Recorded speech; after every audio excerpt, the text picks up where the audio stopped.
जैसा कि आप लोगों को पता है कि कल अपन लोगों ने पढ़े थे मेंडल के प्रथम नियम को। किस नियम को पढ़ा था? प्रथम नियम को पढ़ा था, जिसे कहते हैं मेंडल का प्रभाविता का नियम। तो अभी कल अपन लोगों ने ये भी पढ़ा था कि जो मेंडल के नियम होते हैं वो कितने होते हैं। मेंडल के 3 नियम होते हैं। प्रथम अपना नियम था वो था प्रभाविता का नियम, और दूसरा है आपका मेंडल के पृथक्करण का नियम, और तीसरा है आपका स्वतंत्र अपव्यूहन का नियम।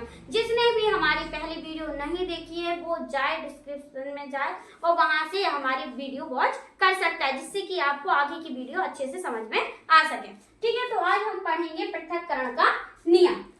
जैसे कि आप देख पा रहे हैं यहाँ पे लिखा हुआ है, इस नियम के अनुसार किसी जीन युग्म के अवयव युग्मक निर्माण के समय, जब इनके जीन होते हैं जब एक फल का निर्माण होता है उस समय जो जीन के युग्मक होते हैं वो अलग अलग हो जाते हैं। जैसे युग्मक के निर्माण के समय, जब युग्मक का निर्माण होता है उस समय ये एक दूसरे से पृथक हो जाते हैं। पृथक का अर्थ होता है अलग हो जाते हैं। कैसे हो जाते हैं? अलग हो जाते हैं। और एक युग्मक में युग्म का एक जीन पहुंचता है, इसे युग्मक की शुद्धता का भी नियम कहते हैं। इसके अनुसार जो युग्म के जीन होते हैं वो केवल एक ही जीन युग्मक में प्रवेश करता है, दूसरा जीन युग्मक में प्रवेश नहीं करता है, इसलिए इसे युग्मक के शुद्धता का नियम भी कहते हैं। इसका मतलब है जो युग्मक के बनने के समय एक कारक जो जिम्मेदार होता है वो दूसरे कारक को प्रभावित नहीं करता है। जैसे कि अभी हम इसको देखेंगे, जैसे कि हमने कल F1 पीढ़ी निकाली थी, उसमें जो जनक पीढ़ी थी उनके द्वारा बनने वाली पीढ़ी F1 पीढ़ी थी। कौन सी?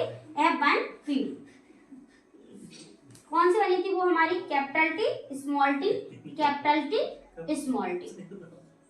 अब इनको क्या करना है? हमें अलग करना है।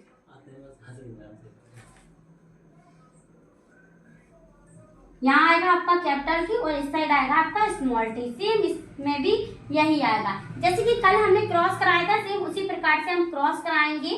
क्रॉस मतलब संकरण। इसको इससे मिलाएंगे और फिर इसी वाले को कैपिटल टी को हम स्मॉल टी से भी मिलाएंगे। ठीक है, अब इस वाले का जो हमने संकरण कराया वो पहले किससे कराया? कैपिटल टी से कराया और उसके बाद स्मॉल टी से कराया है। Capital T capital T, capital T small T. इसका भी होगा पहले इससे और उसके बाद इससे। तो यहाँ पर क्या बनेगा? Capital T. जैसे कि आपने कल पढ़ा था, जो लक्षण होते हैं, जो सा प्रभावी होता है वो उभर कर आता है और जो अप्रभावी होता है वो होता तो है परंतु उभर कर नहीं आता है। तो जो कैपिटल टी है वो प्रभावी लक्षण होता है, इसलिए वो उभर कर आता है। कैपिटल टी स्मॉल टी और स्मॉल टी स्मॉल टी। ठीक है, तो यहाँ पर आपको क्या दिख रहा होगा? ये वाली पीढ़ी और ये वाली, इनमें तो कल हमने क्रॉस कराया था ना, तो हमें सेम यही पीढ़ी देखने को मिली थी। जो F1 पीढ़ी है वो इन दोनों के क्रॉस कराने से मिली थी। अब इसके हम निकालेंगे फिनोटाइप और जीनोटाइप।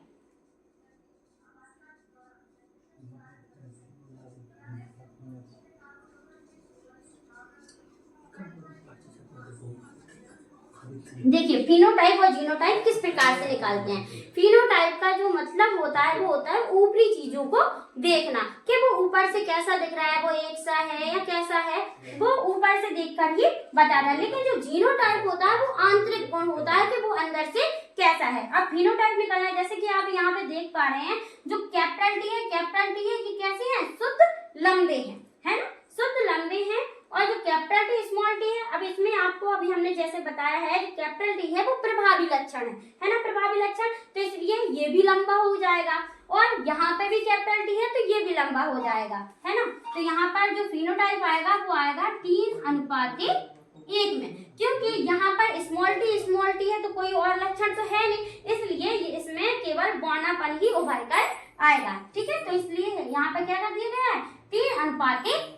परंतु यहाँ पर हमें आंतरिक चीजें देखनी है कि जी अंदर से कैसे हैं। जैसे कि आप ये देख पा रहे हैं कि जी कैपिटल टी है। अभी यहाँ पर कोई एक सा दिख रहा है? नहीं दिख रहा है ना, तो ये शुद्ध है। यहाँ पर कैपिटल टी स्मॉल टी है, कैपिटल टी स्मॉल टी है ना। तो ये कैसे हैं, लंबे तो है परंतु संकर लंबे हैं। कैसे हैं, संकर लंबे हैं, इसलिए 1:2। यहाँ पर जो स्मॉल टी है वो है शुद्ध बौने पौधे, तो यहाँ आएगा 1:2:1। ये है आपका फिनोटाइप और ये है आपका जीनोटाइप। उम्मीद है आपको समझ में आया होगा। धन्यवाद।